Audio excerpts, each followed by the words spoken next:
ทักทายสบายดีเนาะบ้านไก่บ้านไก่เนาะบ้านไก่บ้านไก่ทางเล็กซิปเนาะทางอัสสพรเนาะผู้ใดที่แล่นไก่ร้านนี้ก็มาแวะให้เด้อมาแวะขายมันให้แน่มันผู้ค้าสิเบิดแล้วรถไถสิมาเอาผู้ค้าบ่มีมันมาขายมันให้เด้อพี่น้องเด้อไปก้นมอกไปก้นมันเลยเด้อพี่น้องเอ้ยผู้ใดบ่ทันได้ก้นก็ได้บ่แม่นแต่สิเบิ่งแต่โซเชียลบ่แม่นสิเบิ่งแต่เรื่องบ่เป็นตาอะไรเด้อเอาเวลาไปก้นมันแน่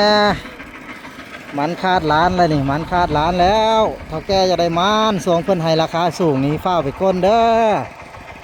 เจะในราคามันลงได้หลังจุดจีนนั่นแต่นี่50 มือ20 มือนี่คือยังได้เด้อได้อยู่อ้าวพาไปขายนี่เด้อมันงามๆแห้งๆคือของเพิ่นเนี่ยมาให้แน่ฮะคือบ่ให้3,800ลงไปหยังคือบ่เอา3,800ซ้ำราคาพ่อค้าซ้ำราคารถมาซื้อลงไปหยังเดี๋ยวได้เล่นเป็นโขนเอ้ยแต่นี่ก็ยังงั้นพอแหงแล้ว3,600ก็ถือว่าคุ้มแล้ว